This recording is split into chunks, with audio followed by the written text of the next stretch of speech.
Hello, everybody. This is Nousheen Mukhtar back with another wonderful episode of the Trailblazers podcast. Today, we are going to talk a lot about leadership, more about working with diverse teams, and even more about fostering ambition. Thank you so much for joining me. I'm happy to have you with us. Today's guest is a very inspiring personality in the business scenario. He has been making a difference in all diverse ways that you and I can think of. He has not just been an educator, but also a lifelong learner, and we are going to talk about this in detail. Apart from this, he has been leading multiple enterprises and businesses, consulting with business owners in multiple ways, investing in many projects to make more impact. And let's hear it from him. Welcome to the show, Dr. Andrey Rogachev. How are you? I'm fine. Hello, everyone. Thank you. Looking forward to our conversation today. You're welcome. So, today we are going to know the story of Dr. Andrey. We are going to understand what made him become a lifelong teacher and yet a lifelong learner. Let's explore first up his role as a lecturer and as an educator. Let's know more about you and let's understand how you started off as a lecturer. Well, I had always interest to teach people, but as a lecturer, more seriously, I came in my late years after the broad, diverse experience in management, in consulting, in finance. I was approached by some colleagues of mine who said that some of the university are looking for um, a good course which can combine theoretical knowledge with practical experience. So they were looking for practitioners who has not only knowledge of the subject itself, but also a broad experience in different areas. And I started like 5 years ago. I started my first course.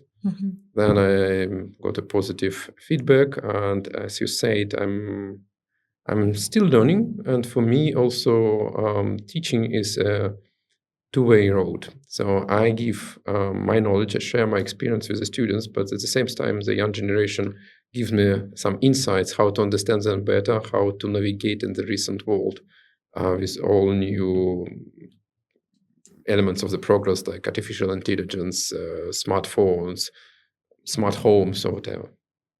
Interesting. Let me ask you, for how many years have you been a lecturer? I think now it's like 5 years. 5 years. In 5 years' time, a lot of changes have come up in the finance and business management scenario. So, when you're teaching, how did you continue to evoke the interest of your students towards all these changes and all that disruption which has been happening in the business world? Well, first of all, should say that actually I had my first experience back to the beginning of the century when I've been in New York. I had also changed to, I was working on my doctor thesis, and I worked as a tutor for risk and operational course. And that times 25 years ago, they were completely different educational setup. Now the students are spoiled by the chat GPTs, by the gadgets, and they learn very quick. They have a lot of information. For them also to adjust information is quite different, quite difficult. And happens the same in the business. The business is completely different compared to what we had when I started my career 30 years ago. And I'm trying to not only share my experience, but also get them understanding that the world is not stable. That's why I'm learning from them, and I encourage them to learn on daily basis with new elements of the business management, of the finance. If you want to be a good expert, if you want to be a good professional, if you want to have value on this trademark on this in business environment, you have to be up to date to the existing situations. Right, very interesting. Like you have said that you look at what challenges there could be for the learners. In the same way, you're helping businesses as well evolve, right? While the learners are growing on one side and they're benefiting from your extensive experiences, as you wear many hats, you're also helping the businesses to evolve with time and progress and learn new strategies. How do you balance these roles? An educator, a business consultant, and also a business owner? I should say, as a specialist in this area, with the years, I thought that, well, working for someone, it's different than have my own business. And 10 years ago, I opened a company, a consulting company, which had a positive feedback from the different clients, and it grows from one country. I opened this in France, grows to the had a network in Russia, now it's also in Middle East. So it's like 3 different roles what you are talking about. And for me to combine them, it's these roles support each other. As a business owner, you need to understand where to invest and how to develop the business. So it's a part of the business consultancy, and I'm not the business owner 100%, except of my consulting company. I'm usually invested in different areas. I support different people, the creative people, bright people, interesting people. When I see the ideas and the people comes to me with ideas and talk to them and see that my value correspond to their values, and from one side and another side also, I understand how we can contribute to each other, how we can collaborate together, how can we develop each other. Because, I think for me it would be very difficult to work with a person who has the same attitude like me. I need someone, because we are like puzzles in the games with my partners. Someone is very good in the creating or in marketing or creating ideas or in some production sides. Me is more strategical thoughts, more structured way persons. We also have a different characters. Yes. And then when it gives good combination, that brings a team. It might be not only one partner, it might be a group of partners with whom we develop businesses. So that's how I went to the different areas here and also in Dubai. We have an Alpintura painting brand. We have Electra, which is a bicycles brand. We have Plumpy, one of the restaurants, which has actually a very good reputation, just jump as a newcomer at the Dubai market. So there are different areas, different activities. So for me, diversity is not only about the people with whom I work, which I like, but also diversity of the business. That's what keens me. That's what I'm keen in, and what drives me. I like to learn more also about the businesses. I started my career in banking, then I went to the risk management, I went to the industrial finance. I worked quite long. Then I went to the strategic management. I've been minus executive level in the one big minus one executive level in one big corporation. Okay. And then then was also time for me to go to my own business. That's how it starts. And now it's like of different roles. Very interesting. Normally, people say that, and it came from very long time ago. This idea, finance is a very boring topic. And it's very difficult to talk about finance because it can bore the audience and it can even bore you at times. What do you think about that? Well, it is, and it. I mean, usually when you work to the finance, when I start, I'm smiling now. You recall my memories back to 90s when I started my career. Yes, the finance was mainly analytical people who is rather introverts. But then now the world changed. There are so many new financial instruments. I remember when we implemented the structured products. It was like a know-how. Then the different other funds combinations. So finance also changed, and now Bitcoins, completely new era. Finance change itself, it gets more empathic person there. It's very true. Even the conversations around finance has changed. It's not just about managing numbers now. It's about platforms. It's about opportunities. It's about growth. It's about risk. It's about investments. It's about doing things in more interesting ways and non-traditional ways. So When people are thinking about new ways of exploring the world of finance, especially when it comes to business and investing their money, these are two core areas for you. What do you recommend them to look at? Well, I invest not into business. I invest into Okay. people. Mhm. So for me, it's very important with whom I work. Will I get the pleasure of working with this person, with this group of people? Will it be an interest from both sides? Right. So they need some funds, they come, they ask. Might be needed some advices from my eyes, with my experience, with my network. But I also see if the people really ambitious to build a business, how the persons believe in his own idea or in her own idea. And how they feel about their own idea, how passionate they are Correct. about it. Correct. Right. The passion is very important for the business, for developing the business. True. Do you also look at the skill set of the person when you are thinking about a partnership in business and you are going to invest in their business? Meaning on the educational background or well, it's quite difficult to judge. My experience when I worked in the multinational company with a standard process of human resource management, when you hire the people, how they treat them, and I realized that CV is sometimes not saying about the personality. Even the first interview won't be able. It will not be enough. Correct. And then I thought, no, it's difficult. So that's why I'm saying, when I meet the person, I'm always trying to meet him in formal situation. First meeting might be formal when the person comes, we introduce, but then it might be I like sport, there might be some sport activities, might be some business lunch, or walking, or going to the conference together. Then I see how the person reacts, what is his attitude, what is his risk consumption is, or how he treat different situations, including the chaotic situations. Sometimes, flights are missing. I've been with a person, we fly together to Cyprus and then see how the person survive in this such kind of critical situation. So let's say I put some kind of myself and also the potential partner in that situation, which shows me how he reacts to risk, how he adjusts. I agree with this. It's very difficult to know a person in the first meeting. And if the meeting is very formal, you will know very little because both of you will have a very measured conversation. But if you're playing with them, you have a sport or you have a very informal activity where both of you are maybe for many hours in a different situation, you will have a better judgment or idea of the character. It shouldn't be someone formal.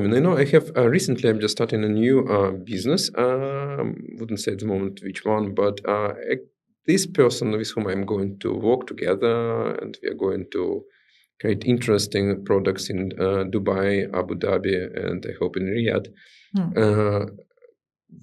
I was a client of this person. Okay. So we work together. I see how he has he's an owner of his business. So I see how he treat his team, how he works with the clients, and then we talked, and we completely different in terms of the approach to the life, in terms of how we act, how I'm early bird, he preferred to work in the late hours. So there are some differences, natural differences, physical differences. But at the same time, we're still thinking together on ideas how we develop. And I see also it's again like this two pieces, like a magnets. Okay, we know that one minus plus in one area, one other plus and minus. So we can develop and we can bring this product to the market. I feel that if two business partners are complementing each other, maybe if you are an early bird, your partner likes to work in the evening and you're complementing. So these are two different hours on which both of you are operational. Some people may see it's difficult, I prefer to work with a person in the same rhythms. Not my people knows if I write a message in a mail at 5 a.m. I don't expect that they react 7 a.m. as soon as they woke up. No, it's not about that. I give everyone to give his own time, his own schedule. The only thing that the results should be provided, or at least a command that we should understand to we go and further, or we have some difficulties, some problems that we have to discuss internally. This is good. You give people their space. Correct. So that they can manage themselves and work in a very efficient way. It's a good strategy. Yes, I prefer that the people, I try as a leader or mentor, my role is not control them. I wouldn't say perfect, but which make them feel comfortable and they operate effective. Right. And they feel them in their place. So that's why I don't mind if the people work from home, if they come late hours. For me, it's not about fixed hours like it was many years ago when I started the career. Things have changed. Things have changed. Actually, Yes. also leadership styles change. It has changed. Changed also for me from performance-driven to people-oriented. People-oriented. Because I remember when I started my career, it was more about the results, how what has to be done by with fixed time frames. Now it's also more about, for me, leadership. It's more about how it was created, in which atmosphere, how we come together to this point, what brought me and what the positive taken in for by the person with whom I work. It might be different. Maybe the people can be also motivated differently, right? Yes. So, and for us, it's like a common path. For me, leadership, it's coming together with your team. Awesome. Before we talk about leadership, I still have a few questions that I would love to know. As an investor, you are investing in people. So more than the idea, people are important. I get that. People with idea. People and not idea about the business. together. Business is, Okay. the creation. I mean, you may buy the shares in the existing company, which is AA plus. That's fine. It's also type of investment. Or you can go to the real, buy some properties that also investment. No, for me, it's more about person and idea, because the person without idea, it won't work. Do you select by the industry that, okay, this is the kind of business I should be investing in, and this is not the kind of business? So how selective you are, and what industries you like to invest in? I don't start with the investment. Say that it comes from the person. Then I see if the area of his proposal, her proposal, team's proposal are interesting for me. And I am curious. I'm also always curious person. It's also curiosity part of my passion, which drives me to come to do what I do now. And for me, the businesses would be like the second part. I see which is the area, which is a branch, which is an industry, and then if I know this industry very well, I worked 15 years for pharmaceutical companies. And honestly, I know everything from for developing the products, pharma products. I'm quite good in this area, but the world is so interesting, so diverse. I want to do the same. So for me, pharma products, pharma business won't be interesting anymore. Okay. Because I had already this piece. Now, what I'm saying, I'm investing in the industry, which seems to be new for me, when I have also kind of driver, motivator, internal motivator to invest. Very interesting. So you're curious, you love investing in new areas, areas that will give you more ideas and more knowledge as well, right? Apart from being very promising for the business. Learning is a very crucial part of my life. I'm recently also learning. It's not only about learning knowledges, but also languages. I speak 4 languages. Okay. More or less, and now I'm learning Arabic. It's also quite new. I'm in the Middle East, so I have to speak the local language. Yeah. How long have you been in the Middle East? 3 years. 3 years. Okay. I've been here 16 years. Oh, nice. Quite long.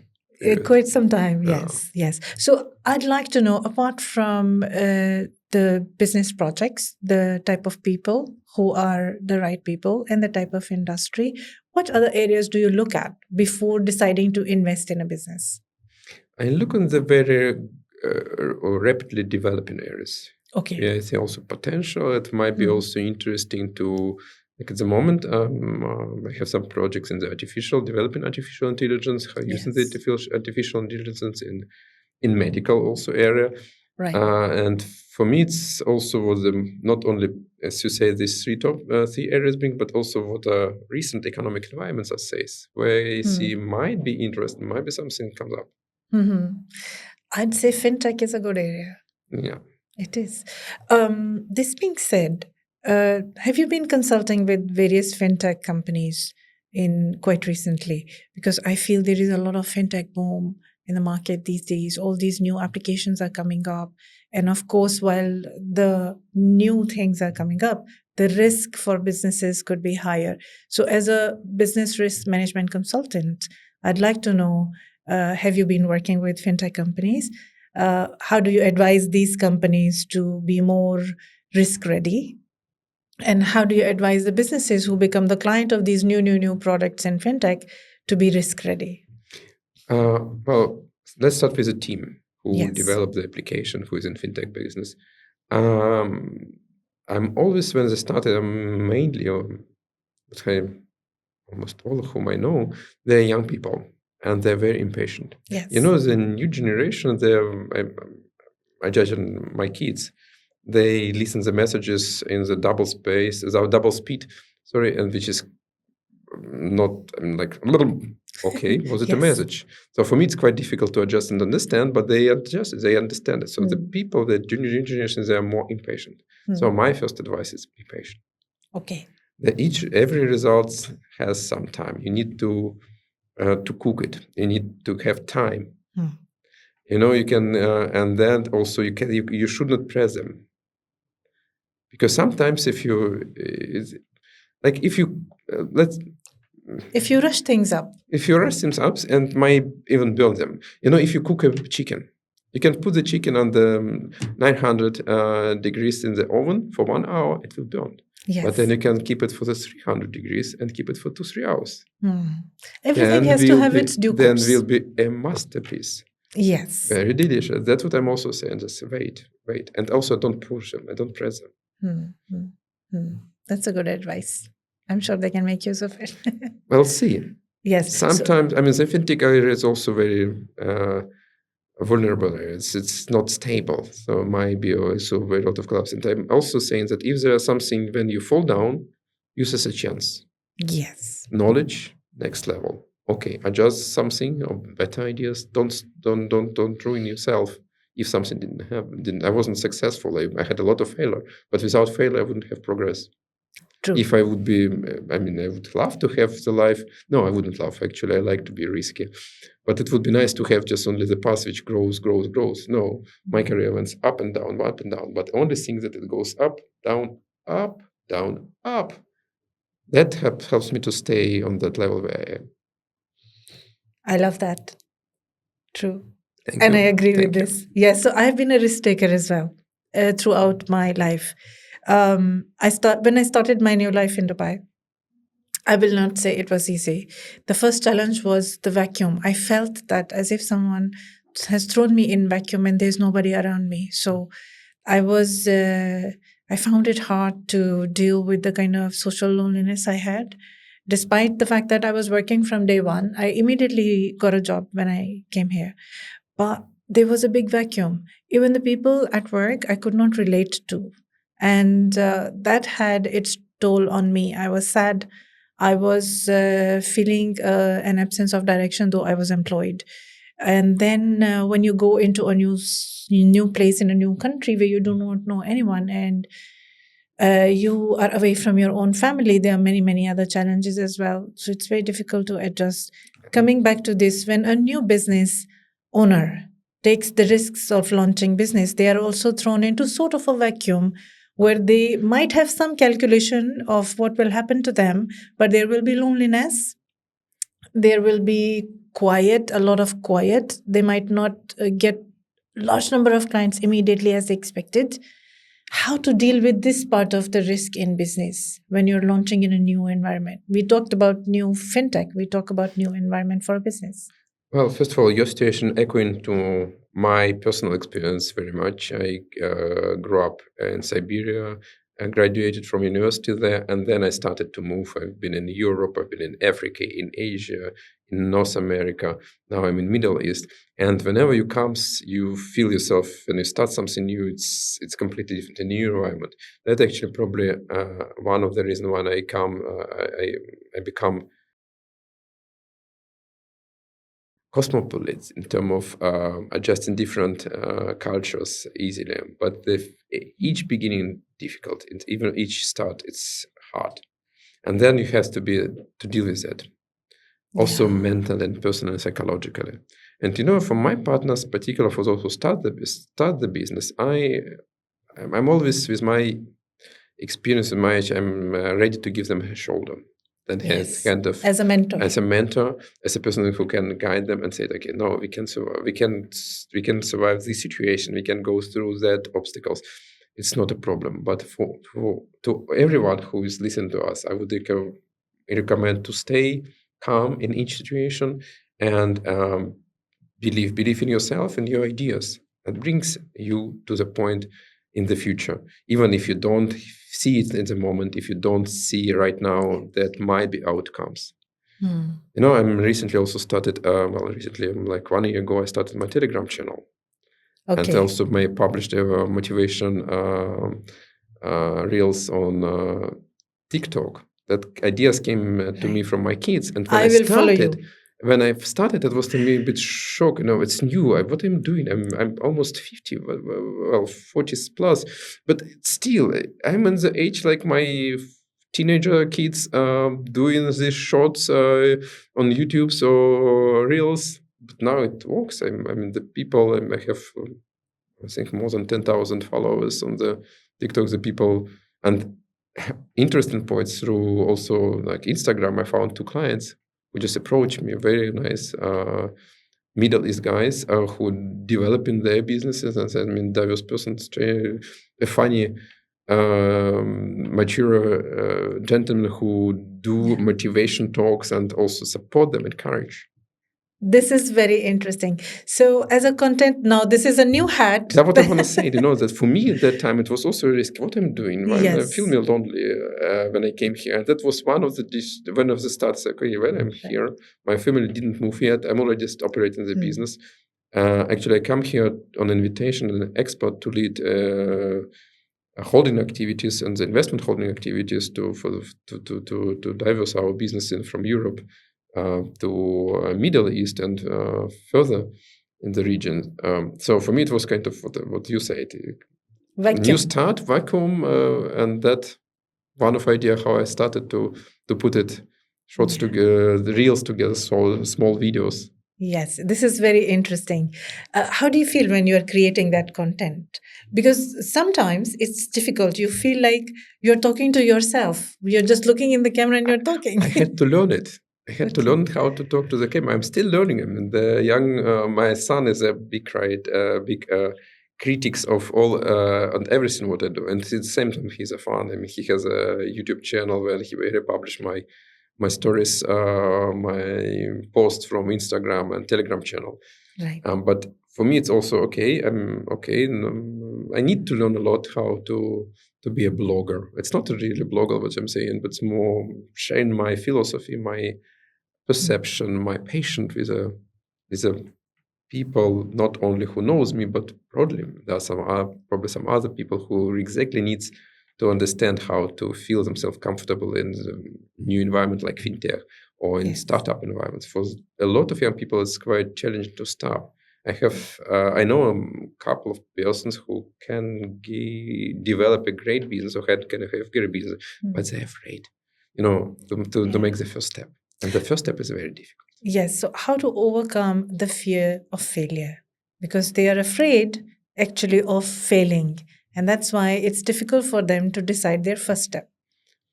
You just don't need to think of the situation. What happens if? Try to be in that moment when you start. What do you have at the moment to develop your business? What do you have at the moment to realize your ambitions, your ideas, and hope for the future? In case if the failure comes, then would be another situation in the future. Then you would have different factors around you, might be also different environment or different other partners. Then you can analyze the situation when you have it. I think risk managers, or as risk manager, I wouldn't agree with that, what I'm saying, but the only way how you make a progress. It's not, there is nothing wrong to be different or to be unique. No, you just need to go and make your own way. And each of us are unique as an own way of living. Yes. I don't recommend people to follow. Sometimes the people, particularly my students, comes and ask what I'm doing. I would like you to be like you. And no. You are not me. You are you. You're you. Yes. So it's your own path. You can just see, hear to me, to other people who cross on your road, and then you listen to them. If you're on the same path and you go slightly with them, then you change the route. But it's your route. You build your career. You build your future. Yes. Or your own business. I think that when we hear the stories of other people, how they have failed and they have gotten up, it helps us in building the same kind of courage with which we can face difficulties and prepare ourselves. This is one way. Well, as said, problem. Das for the every start will be tough, will be hard, and that you have to learn, and you have to understand it. But after that, might be better. Yes. And you have to believe in it. And from the failure, you should not be ashamed. You should take them as your new lesson. If you didn't succeed in something, fine. What are outcomes? What did you learn from this?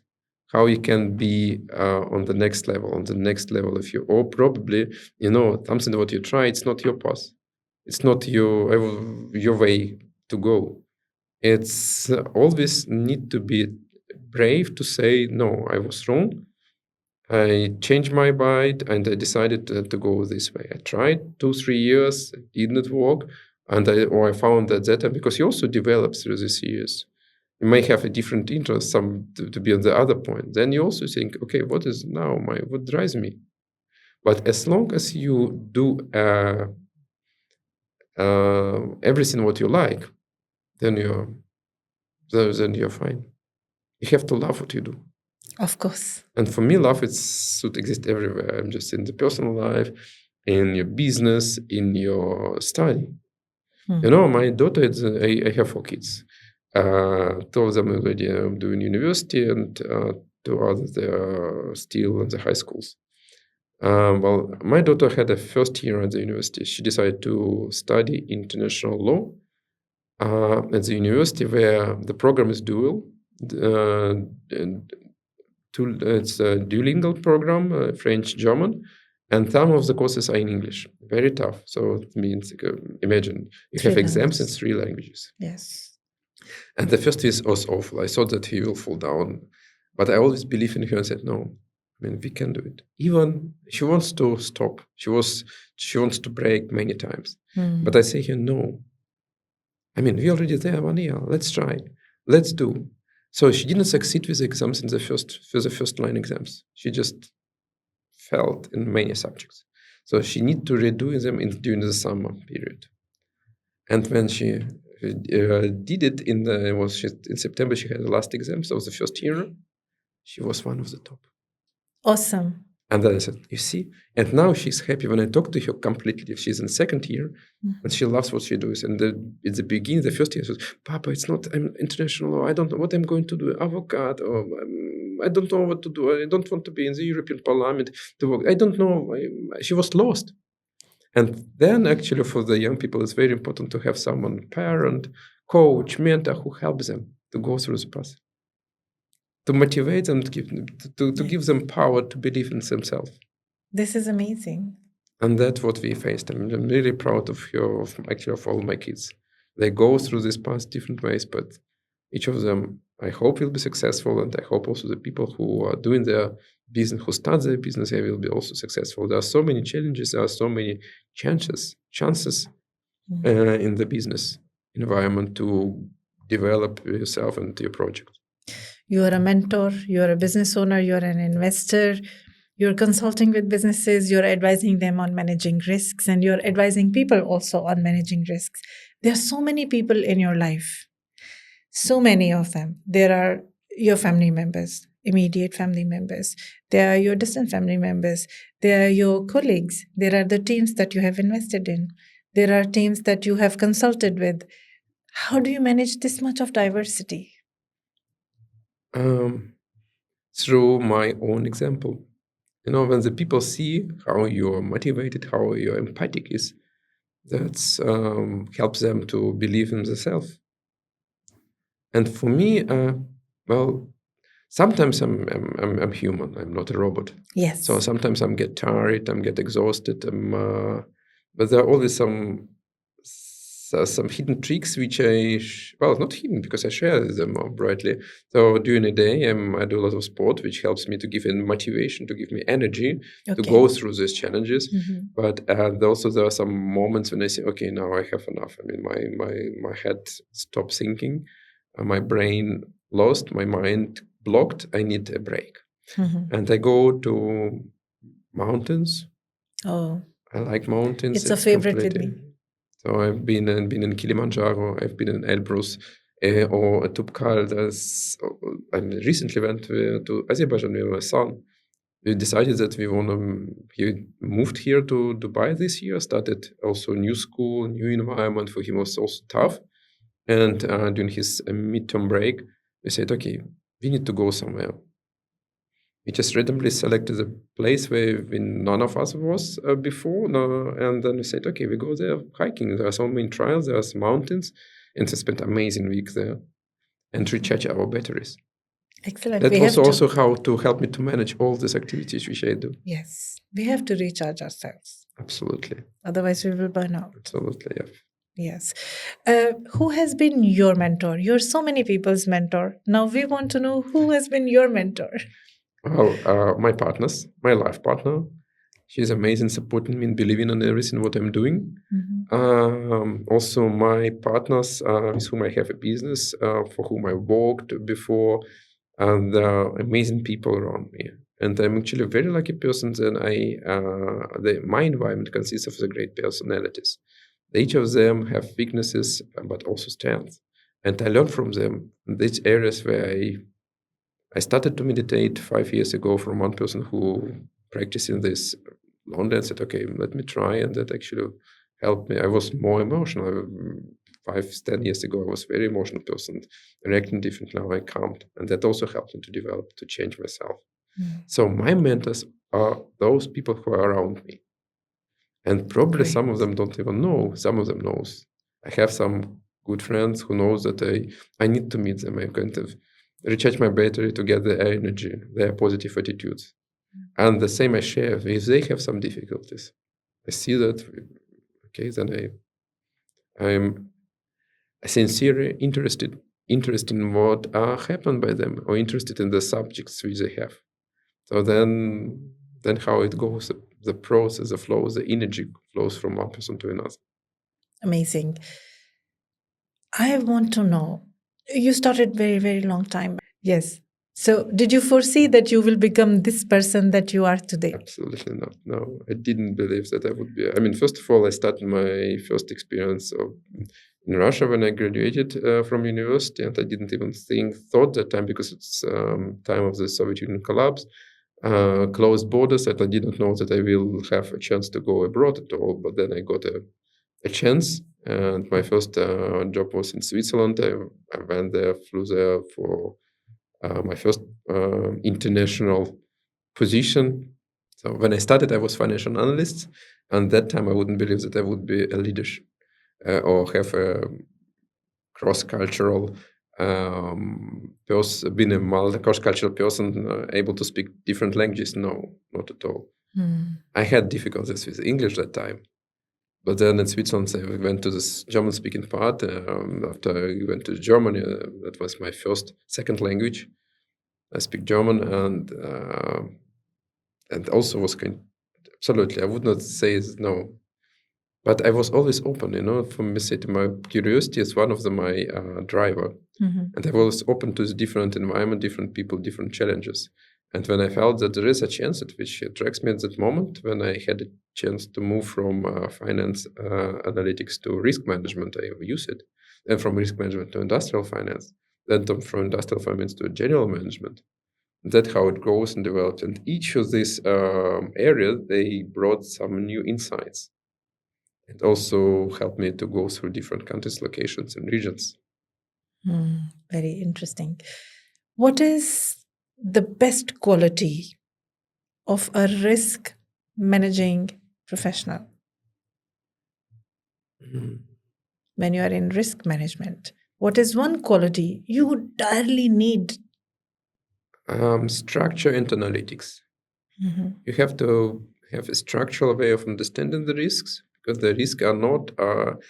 You have, and the structure. I mean that you have to understand how risks are placed, because the risk, when you talk about the risk management, they might be financial risk, industrial risk, environmental risks, and then you have to understand how they interact with each other.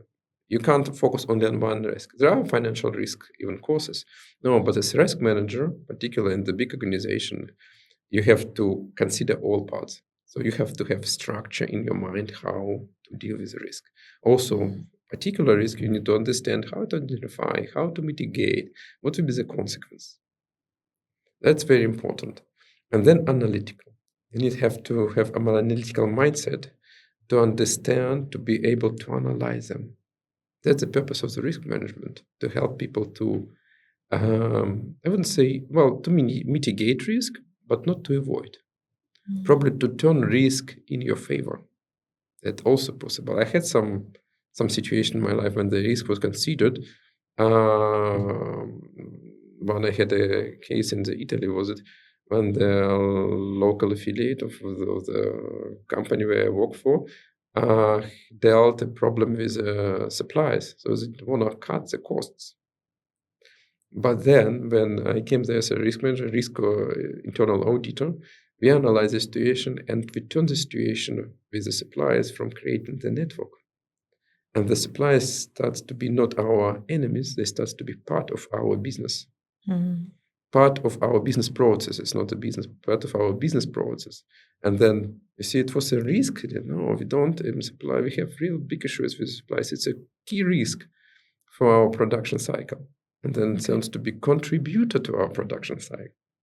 And they actually brought the company to a next level, to the higher efficiency. Good. What is the best way to navigate through problems? Any problems in business? So talking about leaders, to navigate through problems or crisis or critical situation, you have to be clear. You have to be open, clear, and consistent in the way of how you communicate, how you treat the situation. When the crisis happens, the people are lost. And information or the lack of information may create even more problems. Or misleading information, the rumor starts to speculate. No, you have to be clear on what you're doing, how you treat it. You have to say, yes, we have a problem, it's fine, we deal with it through, or we don't have a solution. The moment we work on this, we will be able to provide you with additional information in some days. So, but you have to be transparent and clear on decision you take. And that would help you to navigate people and yourself through the risk. Yes. The clarity is very important in the crisis management. Clarity and good communication, And good communication. flow of right ideas between people to solve the problem. Yeah. Yes. Well, the right or wrong, the time will show us, but at least you have to be clear. Yes, very true. What has been the most memorable moment in your life? Oh, there are so many memorable moments of my life. The birth of each kid, it's memorable. The change of the location, new position. I said I had, in my career, I changed not only position, but also regions, and all of them, the first experience. I still remember how I moved from North Europe to South Africa, where North European culture is more holding back. The people are, I wouldn't say egoistic, but they're more holding back. They are, my family is my family, my private life is my private life. Okay. And when you go to South Africa, and my daughter was that time like 2 years old, a blonde girl with blue eyes. For the African people, is something special. I mean, there are a lot of calls her like a doll. She had a nice robe, and a lot of people just take her in arms, started to kiss her, and for me it was shock. I mean, from one country to come, that no. Then I understood. No, the people express their feelings. They are not. They don't want to harm her. The ladies who smiles her and through the market. My daughter always went with the bonbons, fruits, bananas. Everyone wants to give you something. But that was expression of the feeling that I should not stop it. Because in the North European countries, I mean, if you give something to someone's child, you have to ask if the parents allow it. It's completely different culture. And all these memories stays in my mind. And so I wouldn't say memorable, quite difficult. What is the most? Each life phase has its own moments. And I still gather them, collect them here in Dubai. I want to know about your book, which is coming up soon. Well, there are actually two books which are cooking at the moment. One, it will be, I like poems. I write poems and I like poems. I also read a lot. Before I go to bed, I spend like half hour to 1 hour reading a book. That also helps me to calm down. And I also stay up to date. It's not only classical books, but also what is a modern authors write. It's different books. It's not professional books. And I like poems. I like poetry. I can citate some of them, of the authors. And I write also. So you write in English or in another language? The poems I write in Russian. So that first book which I'm talking, that pops up quite soon. I will be 50 next years. And then I will be present to my colleagues, to my partners. It will be more about it's like a diary. So I release a secret to the audience. And the second book, which with my colleague we are working on, it's about cross-cultural management. The book will be in many languages, English, Russian, because, well, maybe French. I have dual nationality, I speak different languages. Who knows, might be also in Arabic. And the book would be more about how to deal, how to communicate with, how to manage the diverse team in terms of the gender, culture, age, different generations. That's where I share my experience, how I manage the teams, multinational teams in different areas. I manage the teams in Hungary, in Europe, in Germany, in Asia, in North America, in Russia, which is a continent by itself, and also in Middle East. So it's completely different. And my recent team also has a diverse. It's a different gender, different ages, different nationalities. How does managing so many diverse teams reshapes you? Oh, absolutely. I learned from all persons, all people, all employees, of colleagues. And that also changed my attitude and my way to think, to approach the people. Someone told me that when I talk to the people say when I smile, I'm like a sun. Might be true, might be wrong, but they said me that my eyes smiling. And after each conversation with the interested persons or with the other person, they shine even more. Yes. And that, I think, also gives me, explain how I change myself, how I reshape. Because when I grew up in one small area, I had only one approach how to deal with. I had only one way to work on. Now I have a different cultural understanding, different religious understanding, and so many. The world is so diverse, and the people are so interested and so different. And I truly believe there are no bad people. There are probably some attitudes wrong, and they need to reshape, to find, and to help them to say, okay, no, probably it's not your way, but you go change your mindset. It helps you. It helps us. Beautiful. Thank you. I want you to give an advice now. The first advice is to emerging leaders, the younger one who are emerging leaders. What is your advice for them? For the young leaders, I would repeat myself: be patient, and don't force people to change themselves. Change yourself, to adjust differences that may exist in the world, to adjust differences in cultures, in generations. Learn from the people, reshape, and get better. That would help you to be a good leader. Interesting. What is your advice for businesses? You mean for the existing businesses or Existing businesses. uh, How can they prepare for future? even if you have a solid pipeline, you have to invest in research. You have to be ready that something new products, some new services may pops up on the market. Don't miss this chance. Don't be. There is a classical example. The BlackBerry was when I started the career. Everyone has BlackBerry. It's a smartphone with times when you can, and nobody believes in the touchscreen at that time. And Yes. BlackBerry didn't even invest in this research. Though the other, Google, Apple, Samsung, they believed and said, okay, we don't know how it will develop, but we will develop, we will focus. And now Apple, Samsung, Huawei on the market. Is somebody remember BlackBerry? Nokia might be, but no. Ericsson. I mean, so you have to believe. You have to not to believe. You have to be ready for new challenges, for new competitors who comes to the market, and always make a research on the stuff which is developing on the market. Also do internal research of your new products, of potential products. Yeah.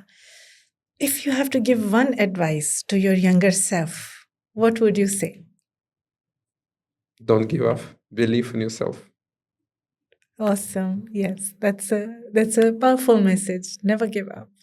Thank you very much for today. I truly enjoyed talking to you, Dr. Andrey. It's been a very, very genuine inspiration to me too. And we would love to welcome you in December, inshallah. We're looking forward to something amazing. You guys will watch us and you guys will know very soon what happens next. Thank you. Thank you very much.